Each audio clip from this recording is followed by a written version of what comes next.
So if you're anything like me and you have a swimming pool, you hate cleaning the filter. Either you have a pool person do it or you do it yourself and you hate the process. Usually it takes me, I don't know, an hour, maybe more than an hour. I get covered in stuff, I get drenched. It's a big pain in the butt. So I started out looking online to try to figure out if there's any solutions for how to clean filters easier. And I stumbled across a product called a Cyclone Filter Cleaner. It's made by a company, they sell it online. It's hundreds of dollars, I think more than $300 for some metal and some plastic thrown together. What it does is it allows the filter cartridge to sit upright, and while you spray it, it spins on its own. So it keeps spinning and you're spraying it while it's spinning, and it just reduces the complexity, it reduces the time it takes to clean the filter. They say that it'll take less than 15 minutes with their contraption, and you won't get all messy in the process. So I saw the price tag. I didn't really want to spend $300 plus on that. Figured that's something that I can make myself for much cheaper. So I'm going to show you what I made and how I made it, and hopefully it works just as well as the product that they're selling online. All right, so let's take a look at the materials and the tools that'll be needed for this project. It's actually fairly simple. As far as tools go, I'll use my impact wrench and 7/8 impact driver bit to remove the filter, and then Allen wrenches, which I'll show you how those are used later. I've got one 4-foot long, 3/4 inch aluminum tube. So it's 3/4 inches in the outside diameter, 4 feet long. I ordered 2 pallet jack wheels off of Amazon. So those will be used as my bearings. They'll fit inside the filter opening and keep it in place. I've got this little 3/4 inch stake. So they're kind of stakes that go in a crossing pattern. They hook onto the 3/4 inch tube, and those will poke into the ground to hold my contraption upright. I've got 2 washers, 3/4 inch inside diameter, and I've got 1 shaft collar, 3/4 inch inside diameter. And then finally, 4 of the biggest, burliest zip ties that I could find. They don't have to be really long. They only need to be maybe 6 inches long. These happen to be 36 inches long, but they're nice and chunky, and that's what I was looking for. That's what I had on hand. So that is the list of tools and materials that will be needed. Okay, so the first step is I'm going to put my stakes onto my aluminum tube. You'll want to take a look at your stakes. There's actually 2 different stakes. They're not the same. One of them has the bars coming up across the top flat with the top of it. The other one has the crossbars even with the bottom of the ring. You want those 2 sides to sit close to each other so you have a level surface. So I'm going to go ahead and take the one with the top, the one with the bottom first. The bar is aligned with the bottom of the tube, and I'm going to feed that on to my 2 aluminum tubing, and I'll tighten that wing nut. Next, I'll take the other one, the one with the bars flush with the top of the collar, put the collar on the aluminum tube, and go ahead and tighten that wing nut also.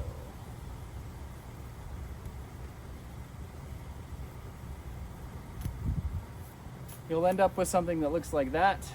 Now I can take that and stick it into the ground, step on it gently. Now it's nice and sturdy. Okay, next thing I'm gonna do, I'm gonna take my 2 washers and I'm just gonna feed those onto the tube. Let those go all the way down. That'll give a nice flat surface for my pallet jack wheel to sit on top of. Next, I'm gonna take my zip ties,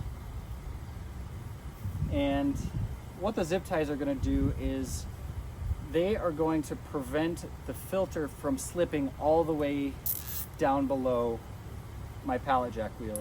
So I want the pallet jack wheel to kind of sit in the middle of the ring at the outside, at the edge of the filter, because this is going to act as the bearing that the filter is going to spin around. So I'll take one of the zip ties,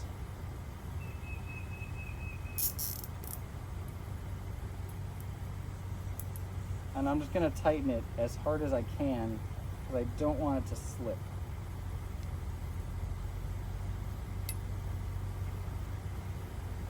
There, I've got one of them on. I'll take the second zip tie. I'm gonna put it around the same way I did the first one.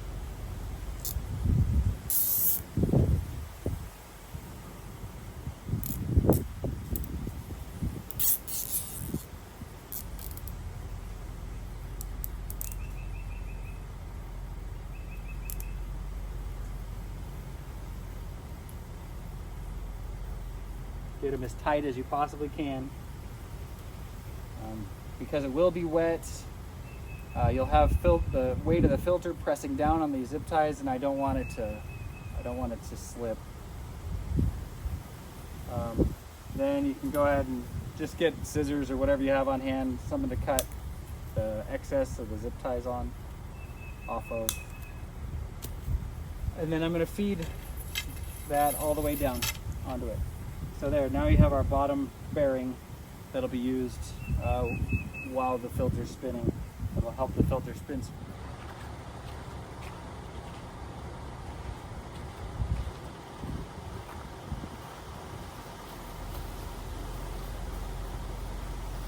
All right, the next thing I'm going to do is just feed the filter on. Let's see how well it stays in place.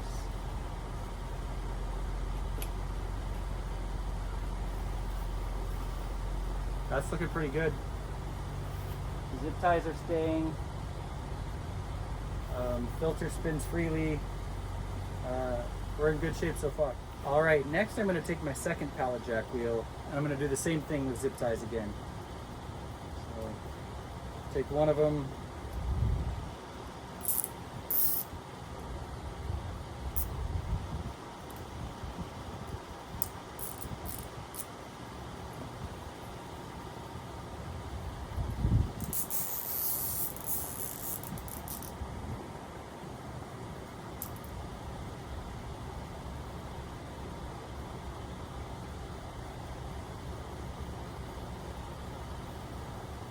And then again with my second zip tie, do the same thing.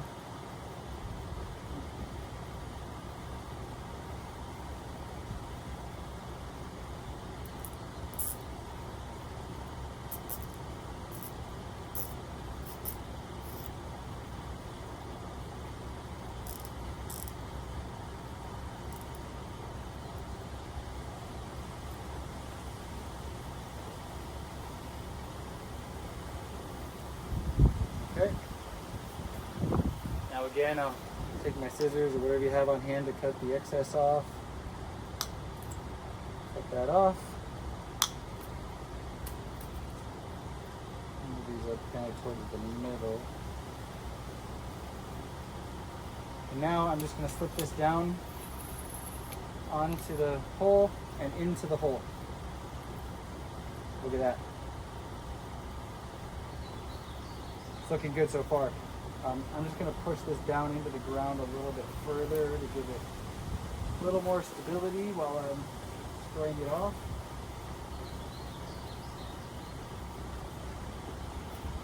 There. I like that so far. I think this is going to work. All right, so we finished it. I've got a hose. I probably am going to try to use my pressure washer and make an adapter for the hose, or find an adapter for the hose to hook up to my garden spigot. But for now, I just have a hose with my thumb. Let's see how it works.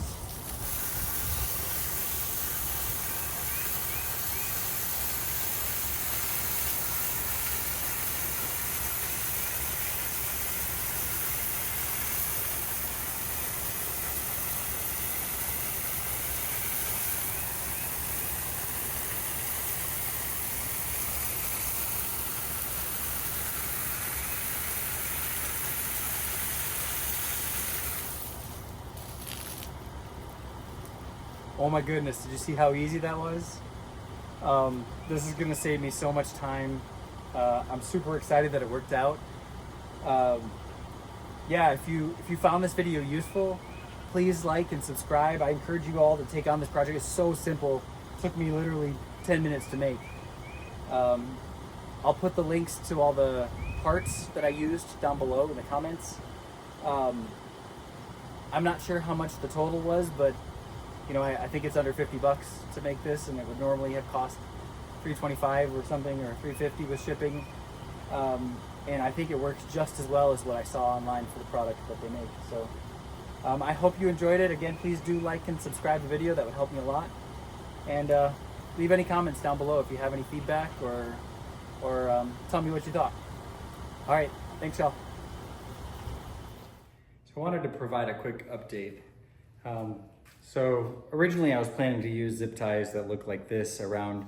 What I found is after a couple of uses, the zip tie started to slide off. This is like a polyurethane material, and the zip ties with water and everything, they ended up sliding off. So what I decided to do instead is I found these metal zip ties online that you can buy a whole bunch of them on Amazon for not very much money. Like 100 for $10 or something like that, or less. So what I'm gonna do is try to use these. The package that I bought actually comes with a tool to cinch them on. But you can just use them with hand or pliers, and there's a little ball bearing inside the zip tie that you can use a small screwdriver, press in while you're pulling with pliers. But I just bought an all-in-one set, which comes with this tool that it tightens. So I use this tool to you squeeze the trigger, it tightens it on. Yeah, that doesn't feel like it's gonna move.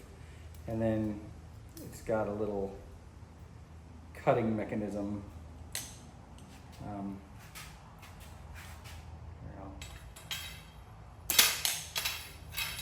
So it just cuts the little end off. So that's what I'm going to use for my for keeping the bearing from sliding down into the filter, and keeping the filter from sliding over the bearing. And I think that'll work a little bit better. Shouldn't slip. This feels extremely tight. I can't push it with my fingers. I'll put 2 on each side, and that should be a good solution. Anyways, good luck with your build. If you have any comments or questions, let me know. Please do like and subscribe, and I appreciate the support.